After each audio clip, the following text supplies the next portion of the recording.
Welcome to my channel. ತಮ್ಮೆಲ್ಲರಿಗೂ ನಮ್ಮ ಚಾನಲ್ಗೆ ಸ್ವಾಗತವನ್ನು ಕೋರುತ್ತಾ ಇವತ್ತಿನ ವಿಡಿಯೋದಲ್ಲಿ ಇನ್ನೇನು ಕೇವಲ 2026-27ನೇ ಶೈಕ್ಷಣಿಕ ಸಾಲಿನ ಆದರ್ಶ ವಿದ್ಯಾಲಯದ 6ನೇ ತರಗತಿಯ 3ನೇ ಸುತ್ತಿನ ಸೀಟು ಹಂಚಿಕೆ ಲಿಸ್ಟ್ ಈಗಾಗಲೇ ಬಿಡುಗಡೆಗೊಂಡಿರುತ್ತದೆ. ಇಲ್ಲಿ ವಿದ್ಯಾರ್ಥಿಗಳಿಗೆ ಅಡ್ಮಿಷನ್ ಮಾಡಲಿಕ್ಕೆ ಇಲ್ಲಿ ಜೂನ್ 17, 2026ರವರೆಗೆ ಕಾಲಾವಕಾಶವನ್ನು ಕರ್ನಾಟಕ ಸರ್ಕಾರ ನೀಡಿರುತ್ತದೆ.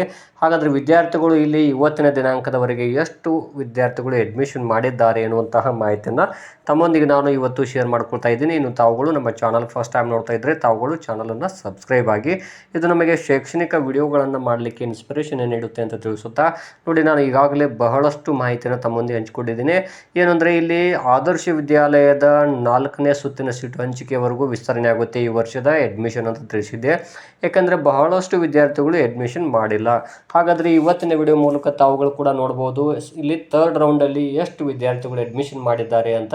ಇಲ್ಲಿ ಕರ್ನಾಟಕ ರಾಜ್ಯದಲ್ಲಿರುವಂತಹ ಒಟ್ಟು 74 ಆದರ್ಶ ವಿದ್ಯಾಲಯಗಳಲ್ಲಿ ಇವತ್ತಿನ ದಿನಾಂಕ ಅಂದರೆ ಇವತ್ತು 15ನೇ ಜೂನ್ 2026ರಂದು 3ನೇ ಸುತ್ತಿನ ದಾಖಲಾತಿ ಸ್ಥಿತಿಯನ್ನು ನೋಡ್ತಾ ಹೋದಾಗ ಒಟ್ಟು ಸೀಟುಗಳ ಸಂಖ್ಯೆ 2324.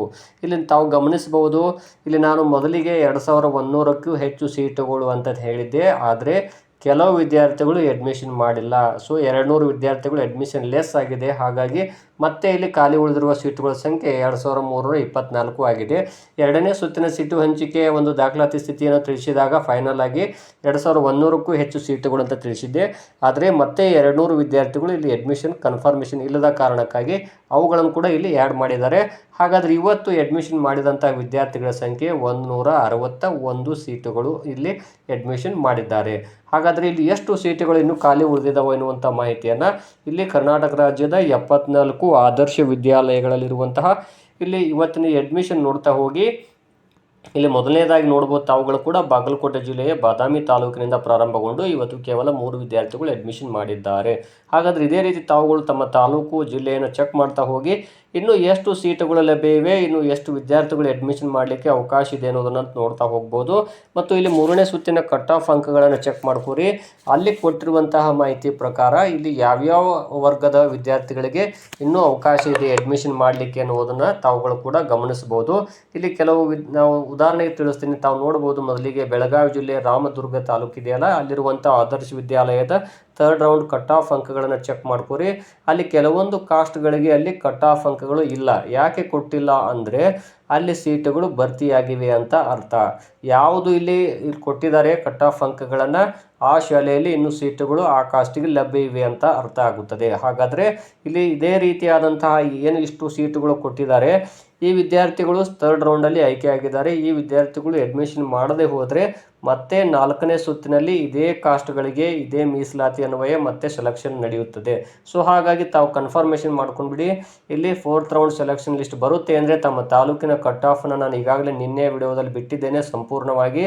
ಅಲ್ಲಿ ಏನಾದರೂ ಸೀಟುಗಳು ಖಾಲಿ ಉಳಿದಿದ್ದಾವು ಅಂದರೆ ಮಾತ್ರ ಆ ವಿದ್ಯಾರ್ಥಿಗಳು ಈಗ ಸೆಲೆಕ್ಷನ್ ಆಗಿದ್ದಾರೆ. ಆ ವಿದ್ಯಾರ್ಥಿಗಳು ಅಡ್ಮಿಷನ್ ಮಾಡದೆ ಹೋದರೆ ನಿಮಗೆ 4ನೇ ಸುತ್ತಿನ ಸೀಟು ಹಂಚಿಕೆಯಲ್ಲಿ ಅದೇ ಕಾಸ್ಟ್ನ ವಿದ್ಯಾರ್ಥಿಗಳು ತಾವಾಗಿದ್ದಲ್ಲಿ ತಮಗೆ ಇಲ್ಲಿ ರ್ಯಾಂಕಿಂಗ್ ಚೆನ್ನಾಗಿತ್ತು ಅಂದರೆ ತಮ್ಮದು ಸೆಲೆಕ್ಷನ್ ಆಗಬಹುದು ಆಗಿರುತ್ತದೆ. ಹಾಗಾಗಿ ಇಲ್ಲಿ 4ನೇ ಸುತ್ತಿನ ಸೀಟು ಹಂಚಿಕೆ ಯಾವಾಗ ಬಿಡುಗಡೆಯಾಗುತ್ತದೆ ಎನ್ನುವಂತಹ ಮಾಹಿತಿಯನ್ನು ತಾವುಗಳು ಕೂಡ ನನಗೆ ಕೇಳಿದ್ರಿ. ನೋಡಿ 17ನೇ ಜೂನ್ 2026ರವರೆಗೆ ಅಡ್ಮಿಷನ್ ಮಾಡಲಿಕ್ಕೆ ವಿದ್ಯಾರ್ಥಿಗಳಿಗೆ ಕಡೆಯ ದಿನಾಂಕವಾಗಿರುತ್ತದೆ. ಸಾಯಂಕಾಲ 5 ಗಂಟೆವರೆಗೆ ಅವಕಾಶವಿರುತ್ತದೆ. ಹಾಗಾಗಿ ಇಲ್ಲಿ ನಾವು ನೋಡ್ತಾ ಹೋದಾಗ ಇಲ್ಲಿ ಬಹಳ ಲಾಸ್ಟ್ ಡೇಟ್ ಅಂದರೆ ಇಲ್ಲಿ 19ನೇ ಜೂನ್ ಒಳಗಾಗಿ ಇಲ್ಲಿ 4ನೇ ಸುತ್ತಿನ ಸೀಟು ಹಂಚಿಕೆ ಲಿಸ್ಟು ಪ್ರಕಟಗೊಳ್ಳುವ ಸಾಧ್ಯತೆ ಮ್ಯಾಕ್ಸಿಮಮ್ ಆಗಿದೆ. ಯಾಕಂದರೆ ನಾನು ಆಗಲೇ ಹೇಳಿದ್ದೆ 20ನೇ ಜೂನ್ ಒಳಗಾಗಿ ಇಲ್ಲಿ ಅಡ್ಮಿಷನ್ ಪ್ರಾಸೆಸ್ ಕಂಪ್ಲೀಟ್ ಮುಗಿಸುವಂತಹ ಚಾನ್ಸಸ್ ಬಹಳ ಇದೆ. ಯಾಕಂದರೆ ಈಗಾಗಲೇ ಶಾಲೆಗಳು ಪ್ರಾರಂಭವಾಗಿ 20 ದಿನಗಳು ಆಗ್ತದೆ 4th ರೌಂಡ್ ಲಿಸ್ಟ್ ಬಿಡುವವರೆಗೆ ನೋಡ್ತಾ ಹೋದಾಗ. ಯಾಕಂದರೆ ಸಿಲೆಬಸ್ಗಳು ಪ್ರಾರಂಭವಾಗ್ತವೆ. ಸೊ ಹಾಗಾಗಿ ವಿದ್ಯಾರ್ಥಿಗಳಿಗೆ ಶೈಕ್ಷಣಿಕ ಚಟುವಟಿಕೆಗಳಿಗೆ ಯಾವುದೇ ತೊಂದರೆ ಆಗಬಾರ್ದು ಅಂತ ಕರ್ನಾಟಕ ಸರ್ಕಾರ ಇಲ್ಲಿ ಬಹುಬೇಗನೆ ಇಲ್ಲಿ ಪ್ರೊಸೆಸನ್ನು ಮುಕ್ತಾಯ ಮಾಡುವ ಚಾನ್ಸಸ್ ಬಹಳ ಇದೆ. ಕಳೆದ ಬಾರಿ ಜುಲೈವರೆಗೂ ಹೋಗಿತ್ತು ಅಡ್ಮಿಷನ್ ಪ್ರಾಸೆಸ್ಸು. ಹಾಗಾಗಿ ವಿದ್ಯಾರ್ಥಿಗಳ ಶಿಕ್ಷಣಕ್ಕೆ ತೊಂದರೆ ಆಗಬಾರ್ದು ಅನ್ನೋ ಉದ್ದೇಶಕ್ಕಾಗಿ ಈ ಬಾರಿ ಬಹುಬೇಗನೆ ಇಲ್ಲಿ ಅಡ್ಮಿಷನ್ನ ಒಂದು ಪ್ರಾಸೆಸ್ಸನ್ನು ಮುಕ್ತಾಯ ಮಾಡ್ತಾರೆ. ಸೊ ತಾವುಗಳು ವೇಟ್ ಮಾಡಿ, ಇನ್ನೊಂದು 3 ದಿನಗಳ ಕಾಲ ನಾನು ನಿಮಗೆ ಪ್ರತಿನಿತ್ಯ ಎಷ್ಟು ವಿದ್ಯಾರ್ಥಿಗಳು ಅಡ್ಮಿಷನ್ ಮಾಡಿದ್ದಾರೆ ಎನ್ನುವ ಮಾಹಿತಿಯನ್ನು ತಮ್ಮೊಂದಿಗೆ ಹಂಚಿಕೊಳ್ತಾ ಇರ್ತೀನಿ. ಧನ್ಯವಾದಗಳು.